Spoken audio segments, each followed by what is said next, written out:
Real quick before this video starts, I just want to say a massive thank you to Chivo for editing this. His album of the year link will be in the description. Definitely go check that out. With that being said, enjoy the video.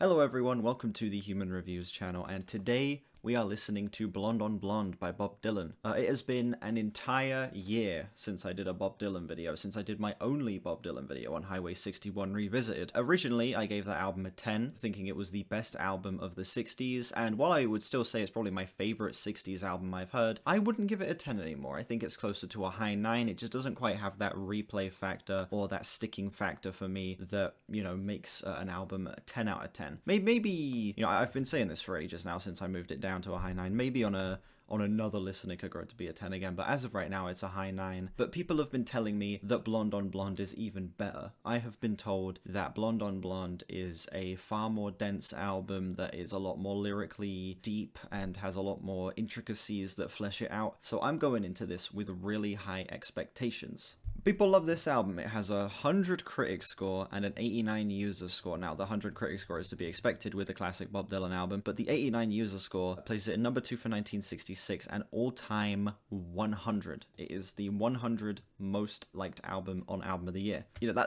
that's pretty fucking hype. That is some high praise right there. Blonde on Blonde is the last album in the Electric Trilogy. As a fucking trilogy. What's the Electric Trilogy? Let me have a look here. So you got Bringing It All Back Home, I'm guessing Highway 61 Revisited, and then Blonde on Blonde, huh? Well, we skipped Bringing It All Back Home. That's unfortunate. Oh, we'll get to it at some point. Okay, we're doing Blonde on Blonde today. This album's more important. It's bigger. It has way more glaze. So we have to do this one first. Anyway, enough blabbering, enough yapping. Let's just get straight into this shit. Track 1, Rainy Day Women, number 12 and 35.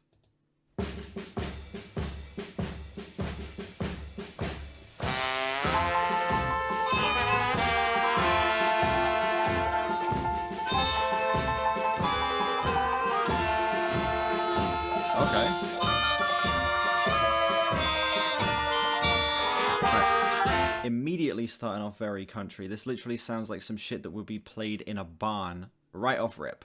Interesting. Well, they'll stone you when you're trying to be so good. They'll stone you when you are. Everybody must get stoned. Okay, so apparently this song is literally just about getting high. A rainy day women apparently was an old slang among young people in the 60s for drugs, and he's literally just talking about being high. Okay. They'll stone you when you're riding in your car. They'll stone you when you're playing your guitar. Yes, but I would not feel so all alone. Yeah. The song sounds amazing, but I will say I'm a little confused about it as an intro. So reference to the criticism faced by switching to rock, I see. Ah, that makes sense. Okay.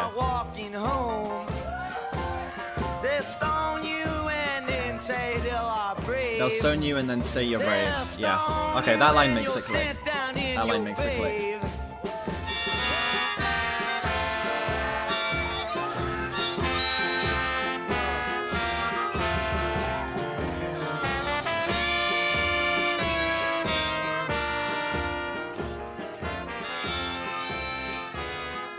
Public zoning is a bit, yeah.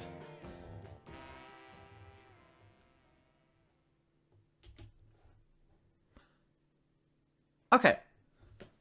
So, I think this is a great standalone track as a song that is kind of a double entendre about, you know, connecting with the youth and, you know, seeing them getting high and trying to find a connection with them through that sort of lingo and that, you know, kind of indulging in that kind of, what's the word for, culture is the one I'm looking for, indulging in that culture to try and connect with the youth, and then also sort of being a response to a lot of the backlash he had, switching obviously into rock music, into more electric guitar stuff. Yeah, using that as a double entendre is very clever, and I think that the writing here is pretty damn fantastic. And of course, on top of that, you have a delightful vocal performance from Bob Dylan here, where multiple times throughout the track he's just breaking out into laughter, not taking the song too seriously. It's a very fun song, but I don't know how I feel about it opening this album up, especially when on the previous album it opened with Like a Rolling Stone, which is like one of the best songs ever, one of the most emotional, impactful tracks of all time. What an insane open to the concept of Highway 61 as well. Yeah, I feel like this being the opener, it just feels a little random. I feel like it's setting a very distinct tone for itself, but not the album, and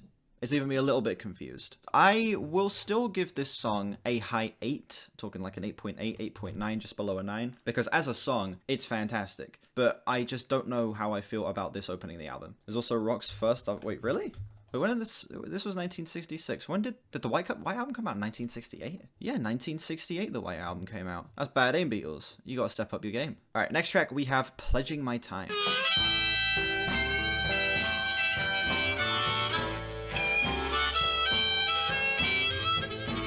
Opener's a little bland.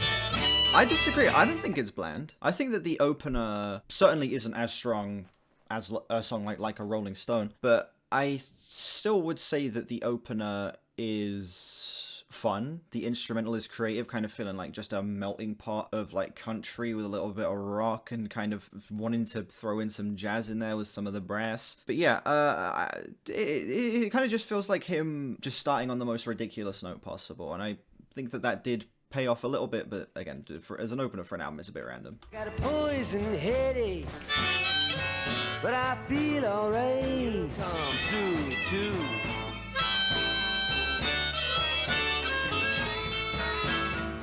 Won't you come with me, baby? I'll take you where you wanna go.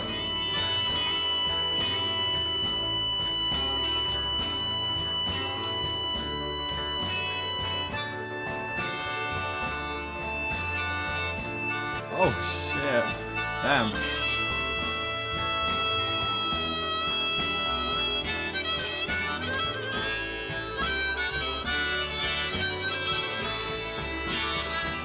Well, the room is so stuffy, I can hardly breathe. Okay. I got the Genius up. I've not looked at it just yet, just in case. But going through this, he seems to be depending on somebody here. He's talking about all of this difficult shit he's going through. But here he says, but I feel alright. I'm pledging my time to you, hoping you'll come through. And he sort of almost feels like he's at a point of nervousness, uncertainty of whether this person is going to come through and save him. And, you know, sort of describing all of this chaos around him. And he's at a point of being on his knees begging this person to come and take him out of it. That's what I'm getting from this so far. And I can't be the last to leave. I'm pledging my tribute to Chicago Blues, okay. To you.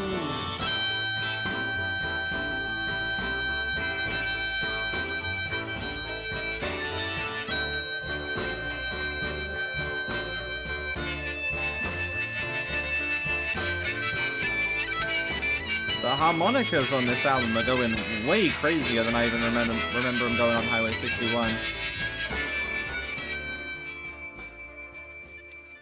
Yeah, there's going to be a lot of comparison to Highway 61, because that is the only Bob Dylan album I've heard. And it's also the previous album, so it makes sense to compare it. The harmonica on that album felt like it was kind of, you know, a supporting element. You know, it felt like the guitar was the main leading force of the album, and then, you know, harmonica was kind of like an added bit of flavor, an added bit of texture, an added bit of style. Here it feels like the harmonica is our lead instrument. It's like Bob Dylan and a harmonica are the stars, and then like the guitar, everything else is just kind of fallen into the background, adding just a nice sort of, I guess, backdrop for the album, essentially. The focus of this really is all on the harmonica, which I don't know how I feel about. Half of me feels like it might get really grating, particularly because this album is as long as it is. And another half of me kind of loves it because Bob Dylan's harmonica playing is so infectious. It is so full of passion and a surprising amount of charisma as well as able to come through the instrument, despite how simple it is. Yeah, we'll see. We'll see as the album progresses. But as of right now, I'm a little on the fence. That song was fantastic. Feeling a solid 9 on that, like a 9.4, 9.5. Just a great swingy, bluesy track about Bob Dylan at a point of being incredibly nervous and scared about all of this stress that is going on around him as he depends on this person to pull through, and he's at a state of uncertainty as to whether they will or not. And it's sort of exploring that anxiety, sort of exploring that frustration with him pledging all of this time and this person not having come through to him yet. That's what I'm getting from the track, at least. Yeah. Another really well-written song, as to be expected from Bob Dylan here. That shit slapped. I feel like... No, I was about to say I feel like that could have been the opener, but that would not have worked as the opener. It kind of feels like he didn't know which song to make the opening track, so he kind of just made like a goofy, run-and-gun kind of silly song about getting high and put that as the opener. That's the impression I'm getting so far, because Pledging My Time doesn't feel like it would work as an opener either. I don't know. Highway 61 was more hi-fi. This is a little dirtier sounding. Yeah, this feels like it's way more influenced by, you know, like 50s blues stuff. Feels more country influenced as well. It feels a lot more raw than Highway 61 did, because for a 60s album, Highway 61 is very polished. Everything is super clean. The guitars, the pianos, even the harmonica and Bob Dylan's vocals is as loud as they get on that album. All feels so clean and pristine and perfect. Highway 61 feels like a perfect album. This feels like it's rolling around in the dirt a lot more and intentionally throwing in a lot of blemishes to give it a much more grounded sound than the previous album did. And yeah, the harmonica was a lot cleaner on the album as well. Here it's a lot more loud and ear-piercing, as I'm used to from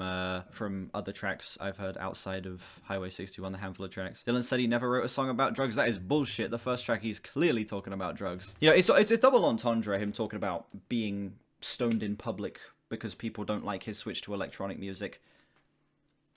He's also clearly talking about getting stoned as well. I mean, literally, there are multiple lines where he says everybody needs to get stoned, which, again, double entendre, but it's pretty obvious that he's trying to point to maybe, like, hippie culture or something. Maybe it might not be him talking about himself doing drugs. Yeah, he seems to be pointing to, like, the general public, especially in the 60s with hippie culture and stuff like that, people doing drugs a lot. Next, we have Visions of Johanna.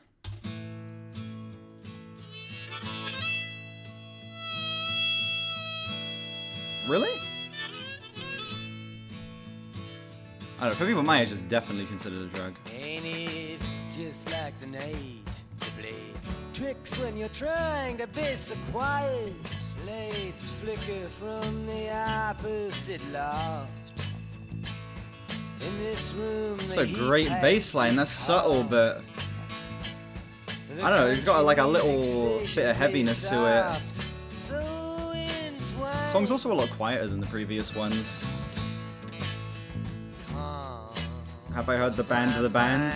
I think I've heard a couple of songs from the band.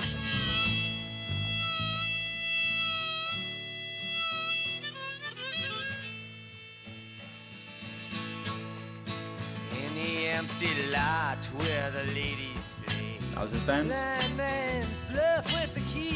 I think I've been sending a couple songs from the band on stream. Alright, I have the Genius up here. We are going to look at the annotation. Written during a blackout in New York while he was dating. Oh, this is about Joan Baez. Okay. Ah, the Visions of Joanna. That makes sense. Oh, he was falling in love with his wife Sarah. Visions of Johanna is one of Dylan's most beloved, debated, and surreal epics. Yet all boils down to one simple truth: he misses Johanna. Okay. That Johanna's not here.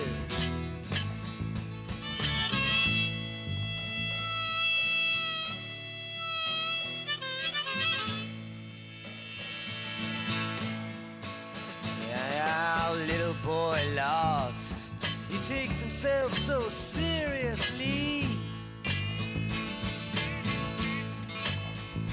The faint organ, yeah, it's like way back here. You can barely hear it. There's a little bits and pieces of texture that he throws in there that flesh out his sound so much. Farewell kiss to me. To be so useless and all. Damn. Muttering small talk at the wall. They'd kept me up past the dawn.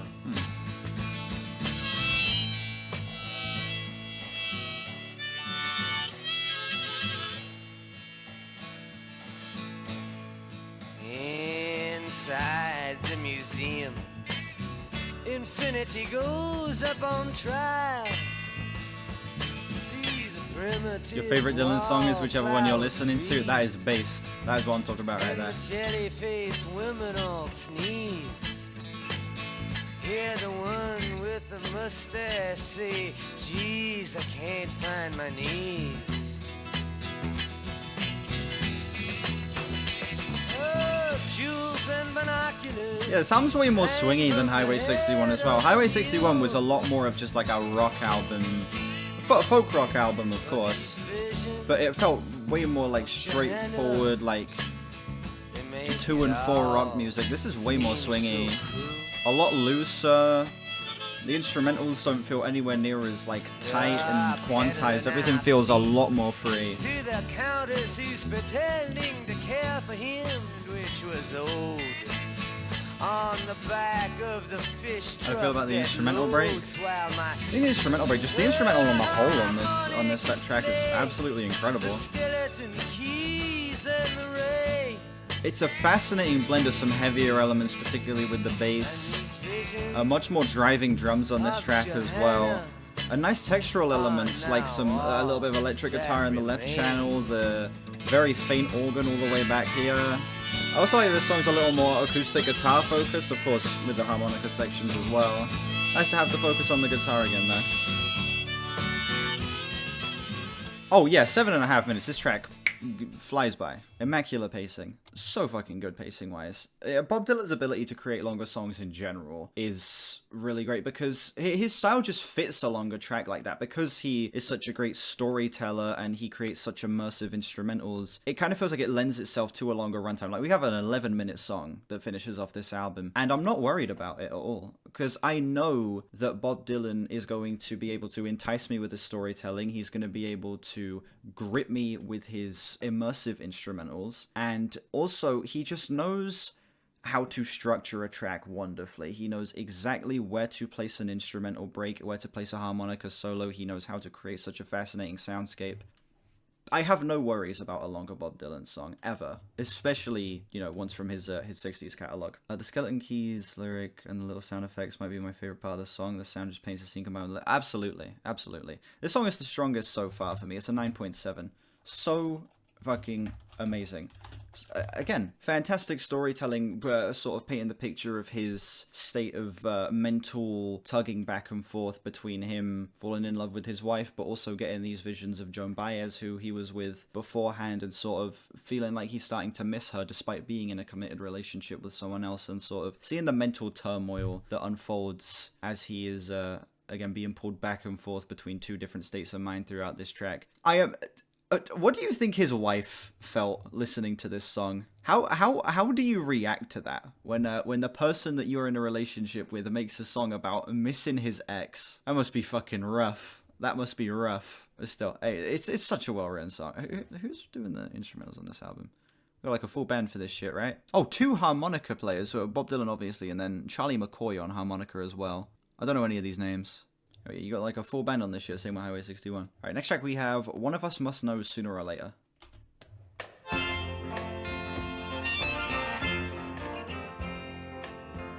treat you so, babe,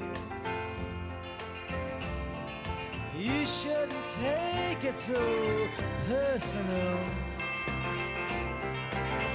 I didn't mean, did try to get close to you.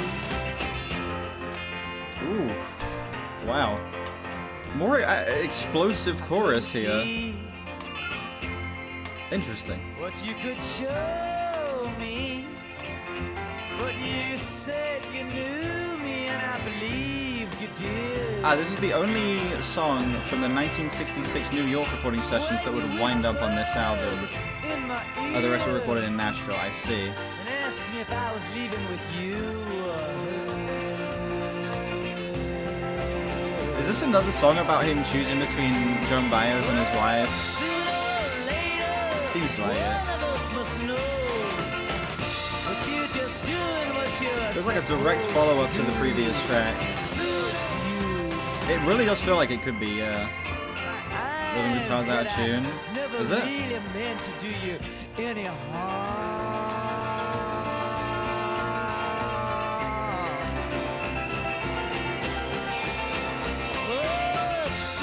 I couldn't tell. One of us must know that you just did what you're supposed to do.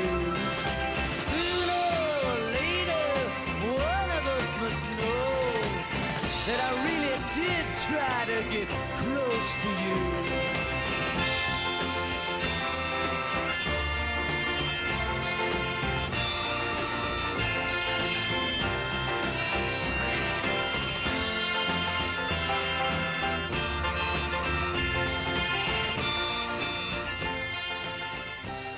Ooh.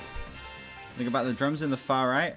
Because this mix is so packed, I don't mind the hard panning. Normally I don't like, with, you know, updated mixes of a lot of 60s albums, a lot of, like, the hard panning, because there's a lot of bare bones mixes with not too many elements in a lot of 60s albums. It can make it feel extra sparse and extra empty when stuff's hard panned. But because, you know, on this track, it feels like he's doing a very Highway 61 song here with so many layers being stacked on top of each other here. And with the keys, the rhythm guitar, the acoustic guitar, the piano, the drums, harmonica, his voice. There's so much happening at once on this song that everything being hard panned kind of feels like it gives the mix a much larger feeling. And I much prefer this to if it was in mono. I think this album feels full enough to allow. Exactly.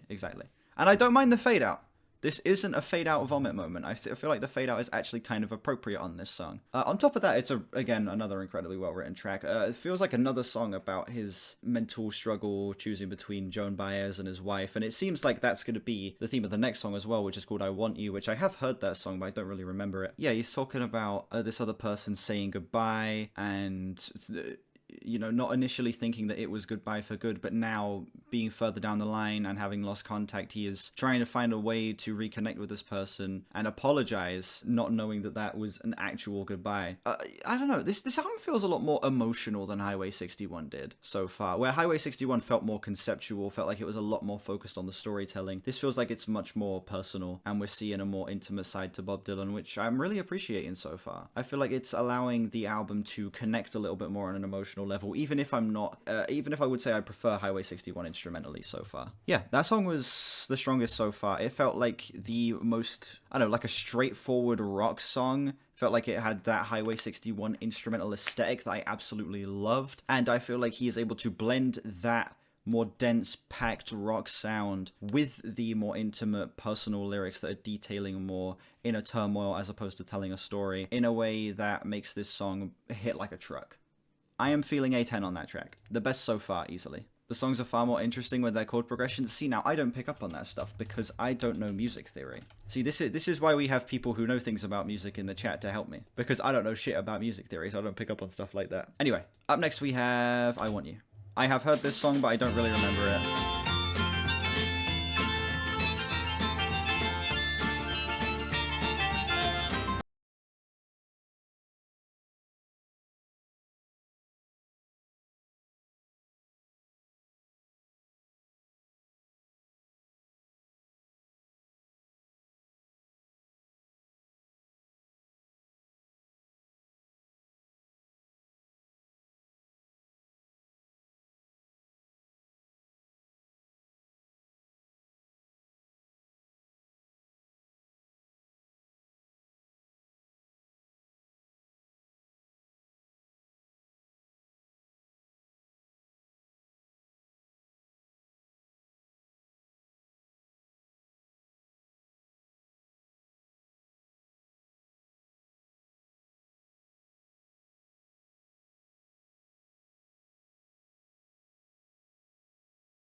Most immediate track on this album and the easiest to follow along with up to this point as well. Yeah, I really appreciate it for that. It's a high 9 for me, 9.7, 9.8. Yeah, this song, again, sees him at a point of almost feeling like a follow-up to the previous track, which felt like a follow-up to track 2, where he's talking about again, a lot of problems that he is facing and relying on this person, but now he is sort of seeing this person start to drift away, particularly that final verse there where he talks about seeing her dancing with a man in a Chinese suit, did he say? Oh yeah, now your dancing child with his Chinese suit, he spoke to me, I took his flute, I wasn't very cute to him, but I did it because he lied. He took you for a ride because time was on his side. So he feels like a sort of rivalry towards this person who has stolen his love interest away from him and is left with this very bitter feeling, which is very ironic for this being the most upbeat sounding song up to this point, absolutely. Storytelling here is incredible. Again, it's more personal. It feels a lot more focused on what's going on in Bob Dylan's brain, talking about real experiences as opposed to the more conceptual previous album.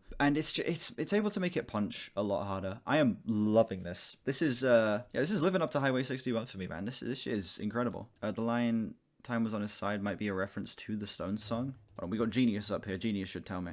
This is a reference to Brian Jones, who was known to Dylan. They hung out when Dylan was in London. The relationship was amicable but also tense, ending up in a car chase and a car crash without any casualties in the middle of the night. Jones used to wear a Chinese shirt at the time. Another line states "Time was on his side," perhaps a reference to the Rolling Stones song from '64 called "Time on My Side." Yeah. All right, up next we have "Stuck Inside of Mobile" with the Memphis Blues again. I've also heard this song. Yeah.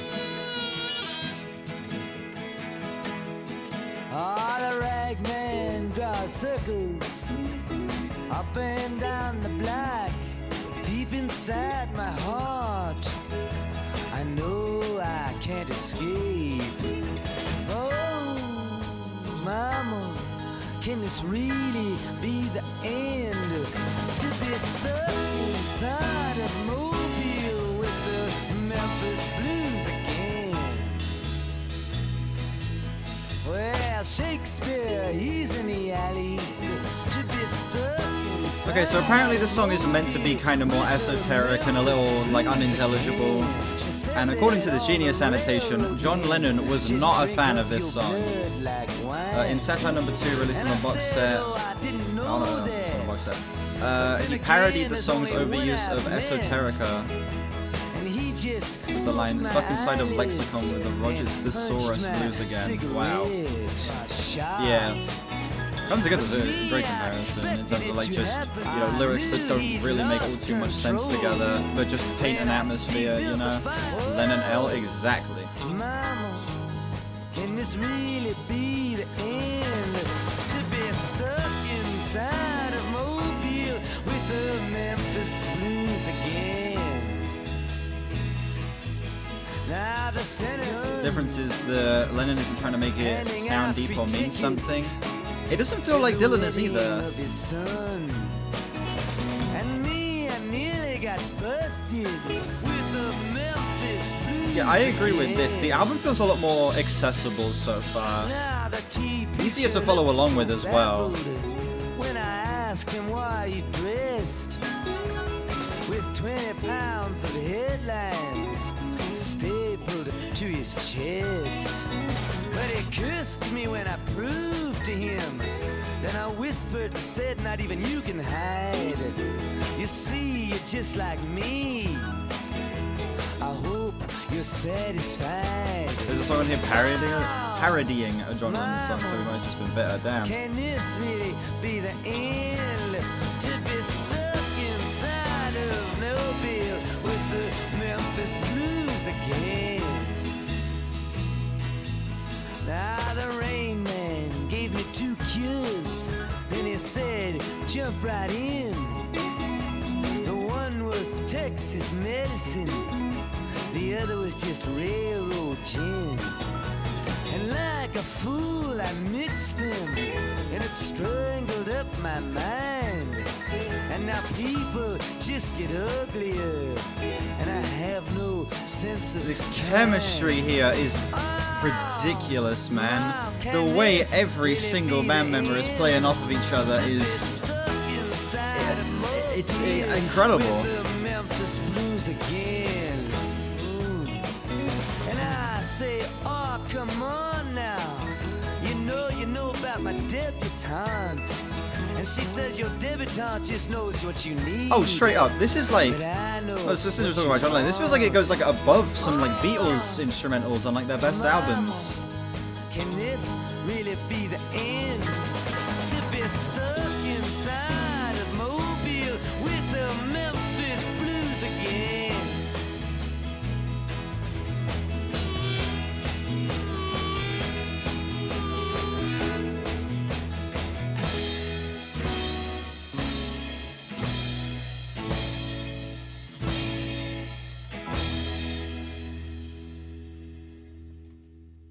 Some say John heard Dylan singing, I think it was Simple Twist of Fate, before he recorded it, and went and wrote Norwegian Wood. But I think Another Dylan song inspired John, but John got there first. I see. So yeah, that's now taken its position as the best song on the album. That is another 10 right there. Wow. That was mind-blowing. Hearing that in context of the album is so much different to just having the 7-minute track sent to me on a music submission stream.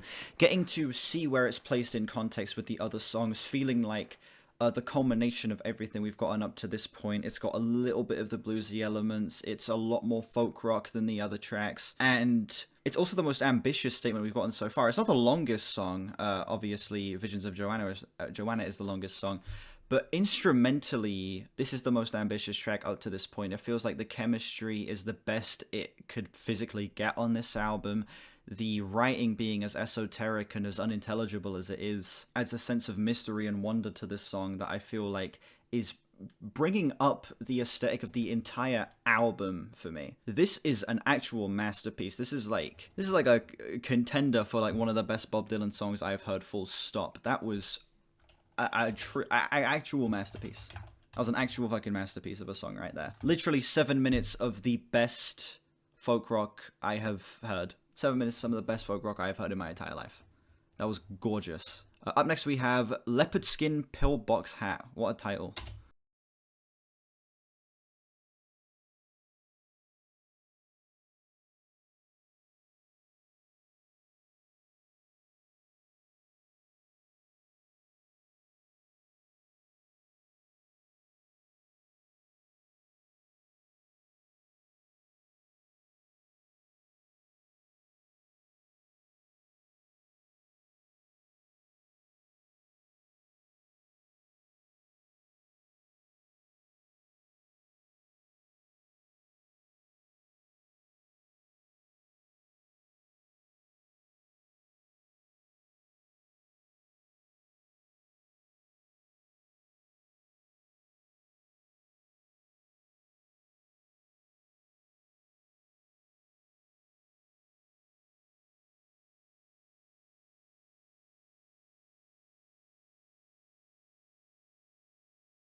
Okay, now that fade out, I wasn't as crazy on. But still, that song went hard as fuck. That was a nice, heavy, bluesy track that sees Bob Dylan getting a little sarcastic, getting a little bitter, seeing this person who's cheated on him, and he's like taking the piss out of the fucking designer stuff that she's wearing, using the example of a brand new leopard-skin pillbox hat.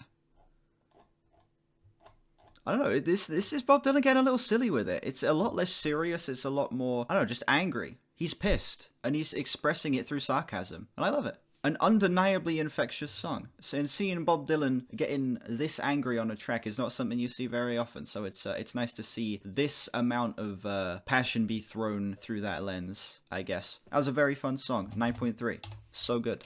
This album is slapping up to this point. We shall continue. Next track, Just Like a Woman.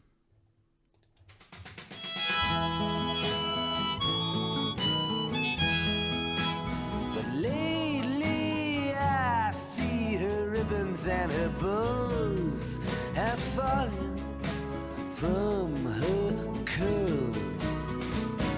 She takes just like a woman. Yes, she does. She makes love just like a woman. Yes, she does, and she aches just like a woman. But she breaks just like a little girl.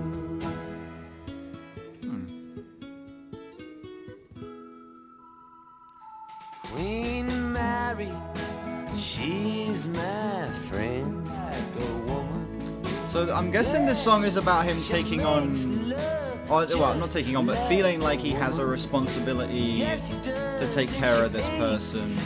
Just like a woman, but she breaks just like a little girl.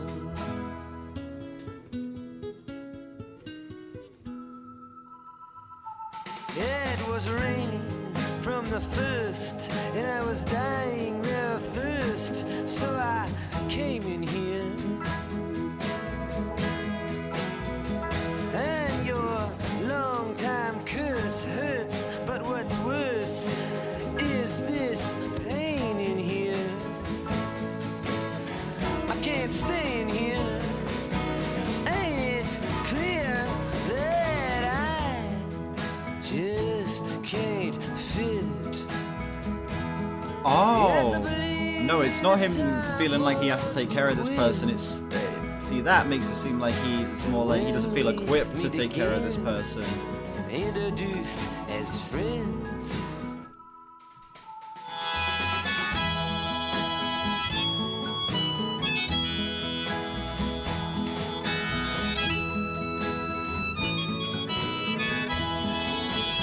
You wish I had a decent voice. I love Bob Dylan's voice. For as, you know, out there and as ridiculous as it is, I really do love Bob Dylan's voice.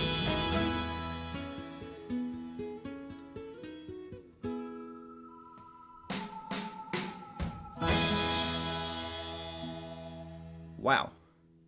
The prettiest song so far. A delightful, gorgeous, very plucky instrumental.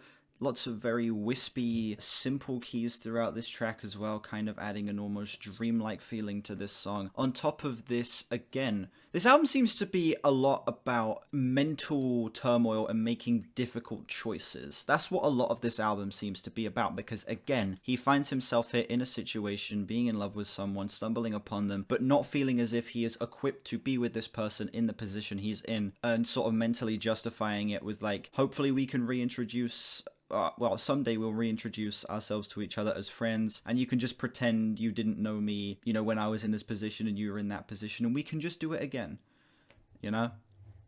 The writing on this album, again, it's a lot more personal, it's a lot more simplistic than Highway 61, but it packs way more of a punch because of that, in my opinion. And I also like that there, instead of it being a concept like Highway 61 was, there's more of like an overarching theme, instead of it being like a complete full story. Yeah, I'm feeling a high 9 to a 10, like a 9.8 to a 10 on that one. So good. Do I think the intro fits because it doesn't fit at all with how cohesive the rest of the album is? I don't think the intro fits at all, but I don't think this album has an obvious intro. Like, Pledging My Time does not feel like it would work as an opener to this album. I don't feel like any of these songs would work as an opener to this album. So my guess, just based on context clues from all of the songs here, is that Bob Dylan kind of didn't really know how to open the album, so he kind of just put like a silly, fun track to kind of ease you in at the start. And it works. I still think the song is great. It's the weakest on the album up to this point by far. Yeah, it kind of feels like he didn't have a clear intro to this album, so he kind of just put one in there that's not really related. It's kind of just like a fun tone setter that eases you in, as opposed to, you know, sets you right into all of the way more personal, deep lyrics and the much more stripped back sound that most of these songs have had. Push you in the group atmosphere and creates a welcoming environment. Yeah, it does that without exactly advertising what the album is going to be, I guess, which is the thing that holds it back for me, because it doesn't feel like a great representation of the album. Up next we have Most Likely You Go On Your Way and I'll Go Mine. That is the fucking Fall Out Boy song title right there.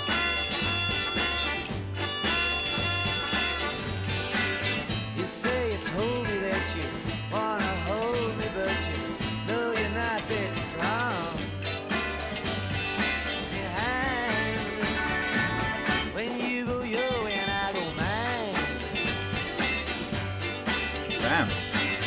You say you disturb me and you don't deserve me, but you know sometimes you lie.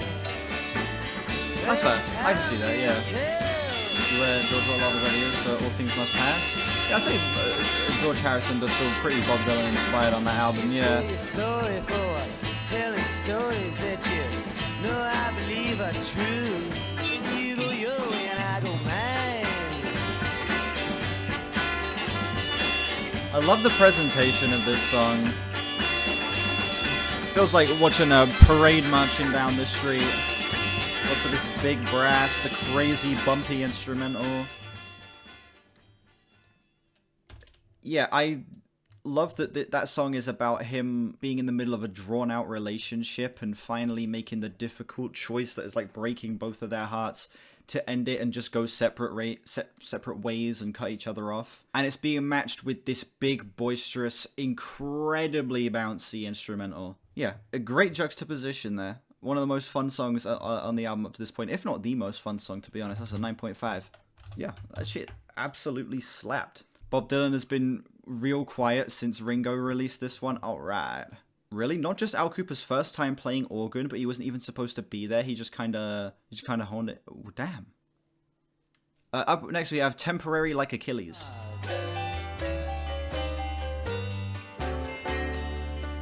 Kneeling neath your ceiling, yes, I guess I'll be here for a while.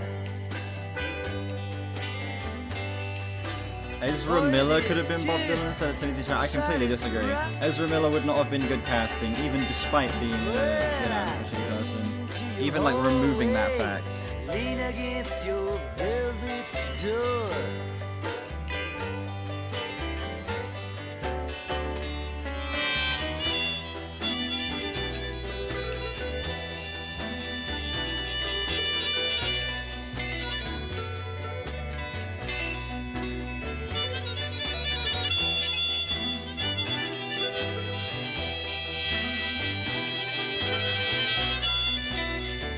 So this song is just kind of listing off a bunch of random contradictions, like, you know, temporary like Achilles. It's talking about, what does it say? Yeah, helpless like a rich man's child. I'll do the face he's doing. He's kind of mewing. Did Bob Dylan invent? Oh, no, John Mew invented mewing. But he's kind of mewing in that picture. Dylan, the real inventor of mewing? Exactly. Very lurid, yeah.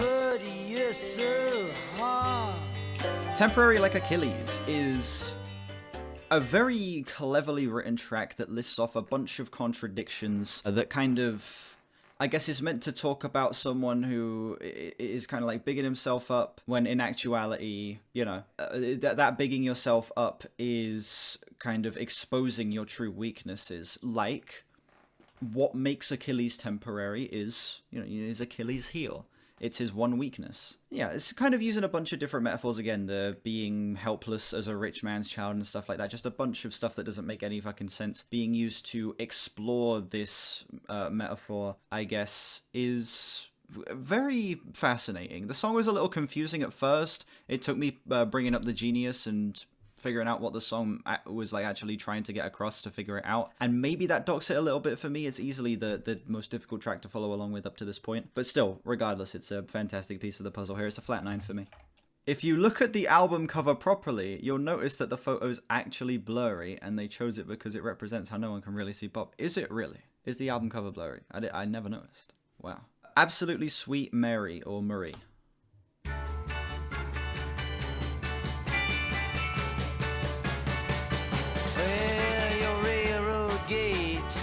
You know I just can't jump it.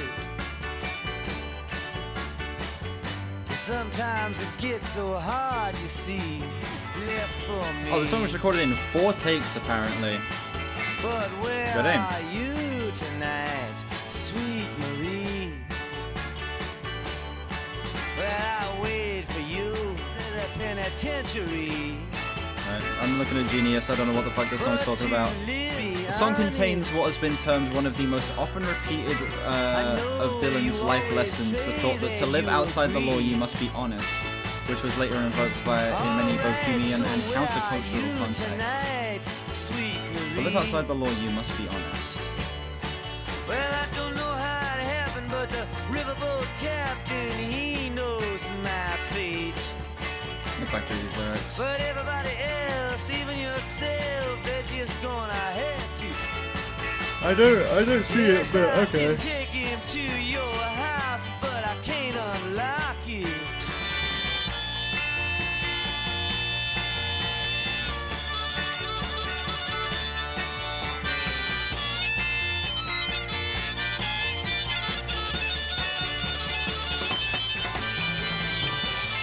Something about this track feels like it could fit in a Western movie.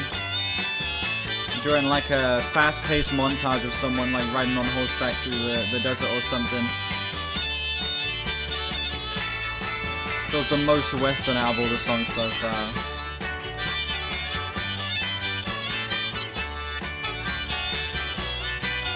It's about not knowing where she is and what's gonna happen. Playing drum beat too.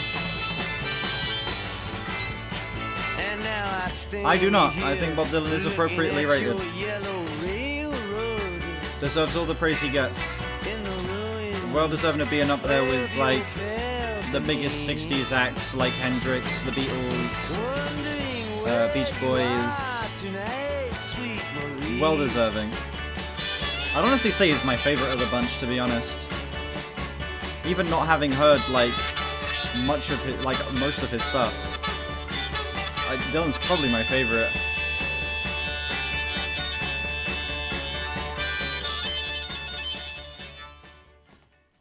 Okay.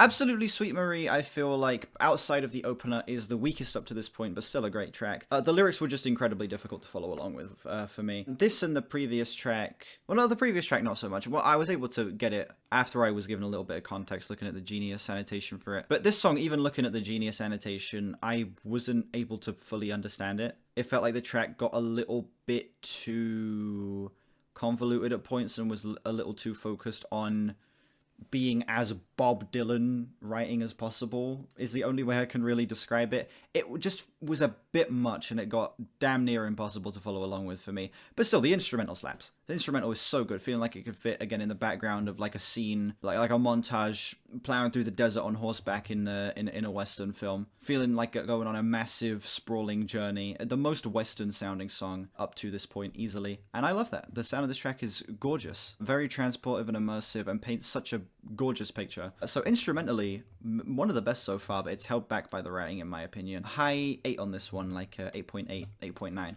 So the first song we've had below a 9 since the opener. Still, not a bad song by any means. Still an incredible track. Instrumentally, just wish the writing was a little tighter. Up next we have Fourth Time Around.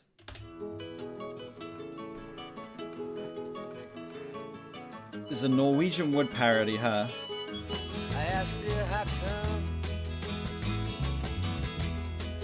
I don't remember the melody to Norwegian Wood, I can't lie. I need to refresh on that song. Remind me at the end of this track, I'll play a little bit of it. I don't remember how Norwegian Wood goes that well. My hands in my pockets and filled with my thumb. And after finding out I'd forgotten my shirt, I went back and knocked. I waited in the hallway, she went to get it, and I tried to make sense. So, this song is apparently about Bob Dylan's relationship with Eddie Sedgwick. Fourth Time Around is about their fourth time sleeping together, but Dylan denies it, but it's widely recognized that they did have a little love affair. Interesting. I asked her for some. She said, no, dear. I said your words unclear. Legit. Goon is such a good word and it's been ruined. Eddie Sedgwick is part of Andy Warhol's cohort, huh? And brought it to you. And you Jesus took Christ. me in. You loved me then.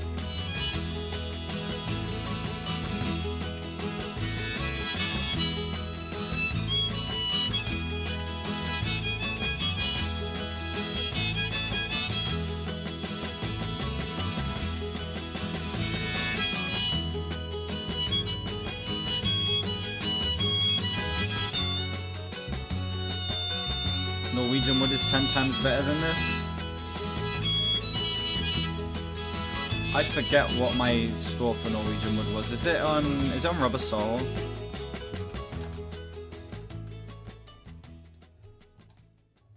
Yeah, it is. Don't start the next song yet. Hang on. So I gave Norwegian Wood a 7. That'll be why I don't remember it. I thought the song was good, but not quite great. Hey, before I start giving my thoughts on the song, we'll play a little bit of Norwegian Wood.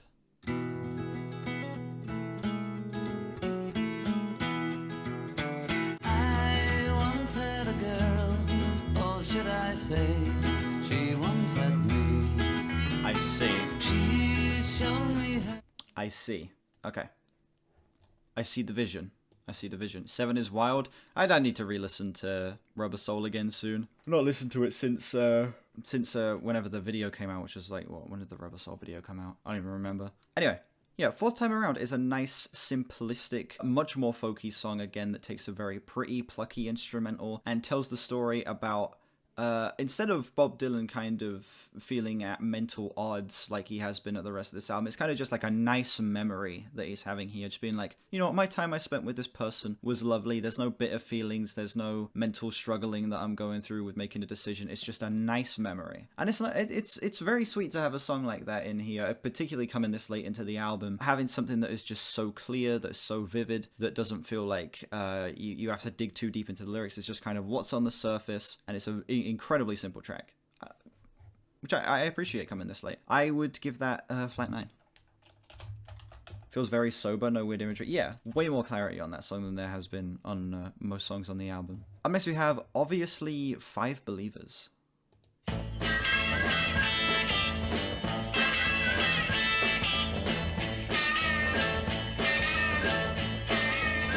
Yes, I could make it without you if I just didn't feel so all alone. Don't let me down. Don't let me down. I won't let you down. I won't let you down. I got my black dog barking. Black dog barking. Yes, he is now. Yes, he is. Outside my yard. Okay, Genius up again. Okay, Genius has like nothing on this song.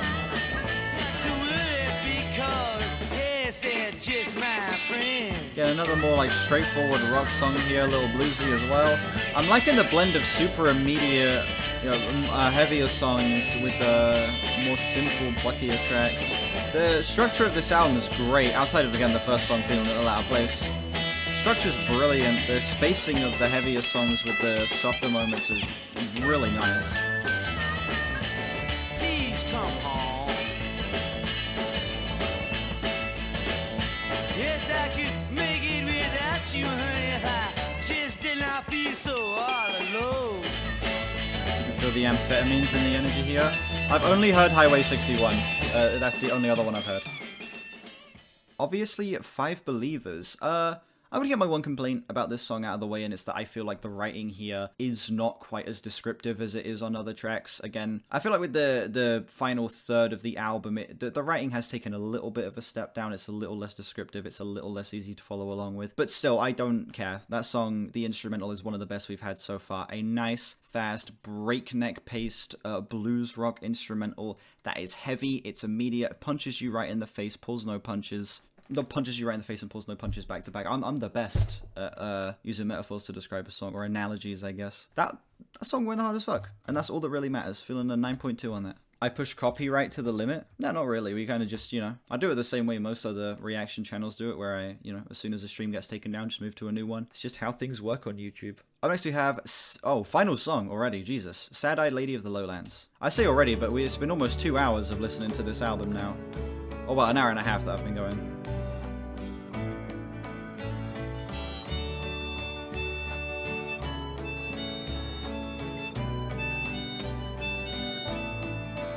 With your mercury mouth in the missionary times, and your eyes 11 minutes like indeed. smoke your prayers like rhymes, and your silver cross. Slow dance into this indeed. Got a nice waltz time, way lower tempo, much quieter song as well. Which album is it that has Hurricane on it? I always thought it was this album for some reason. Desire, okay.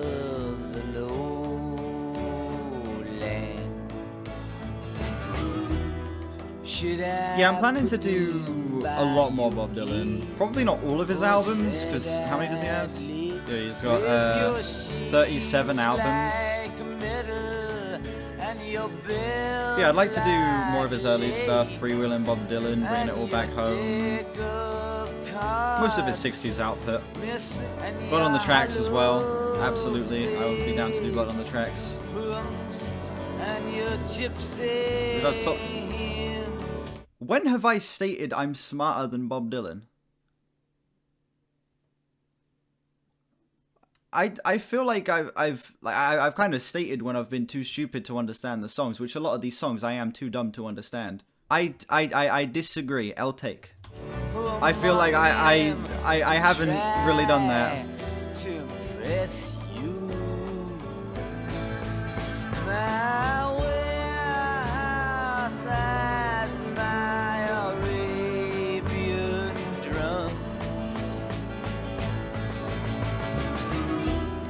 Should I put them by your gate and your Spanish manners and your mother's drugs and your cowboy mouth and your curfew plugs? Who among them do you think could resist you? And your magazine husband. Destination Row, just to get in your opinion, this one's an all-timer. Had to go. And your gentleness now, which you just can't help but show. Who among them do you think would employ you?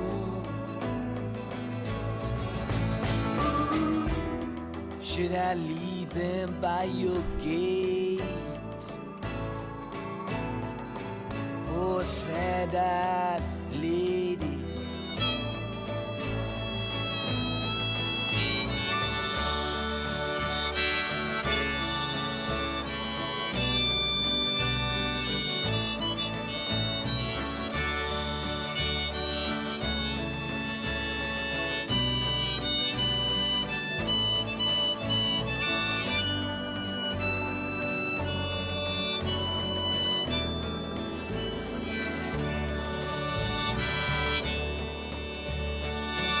Memphis Blues again got a 10. Well, I'm happy to report that it did in fact get a 10 this time around.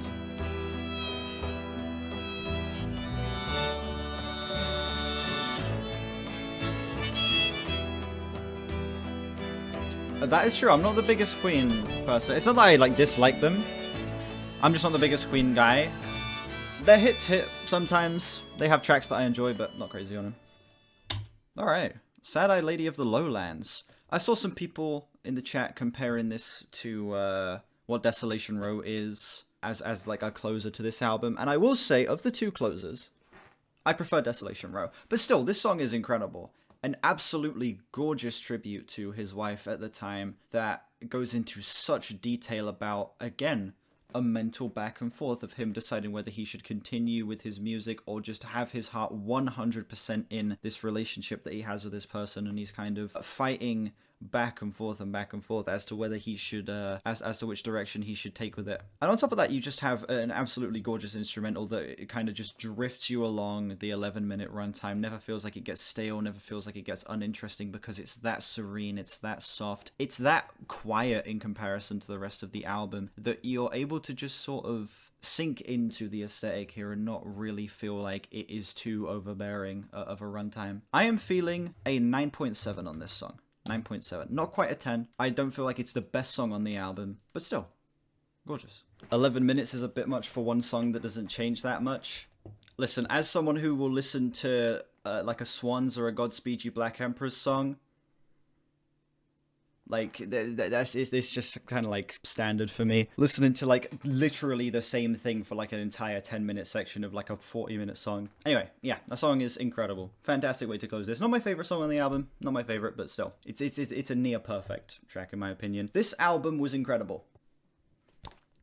It was so good. Literally, this album, sorry, not only lived up to, but kind of exceeded my expectations. I went into this with, I'm going to be honest, a little bit of hesitation, having loved Highway 61. I went into this worried that it wouldn't live up to that album. And while I will say I definitely do prefer Highway 61 over this album, I think Highway 61 is basically perfect. I think that this album is still incredible regardless and lives up to the reputation that precedes it, and especially lives up to the incredibly high regard I held Bob Dylan in after having heard that previous album. I am fucking blown away by this shit.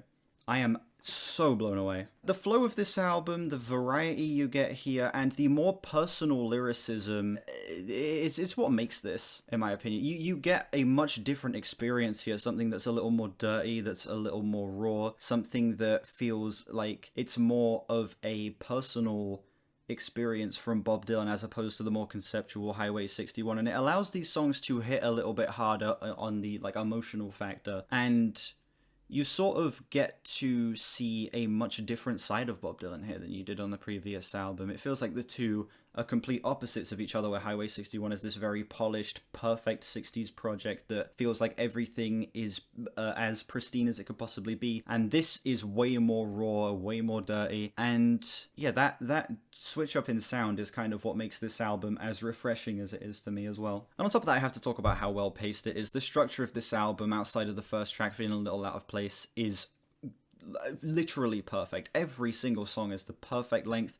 They're perfectly placed. The blending of the heavier tracks being mixed in with the much softer, more plucky songs, and the way they're spaced out allows for this album to be as long as it is, because it's constantly switching up. No two songs that are back to back feel the same. And on top of that, the album just has so much dynamic range. You get songs that are so quiet, that are so easy on the ears, and then you'll get a track that has this big, massive, sweeping chorus with so many packed layers on top of each other. I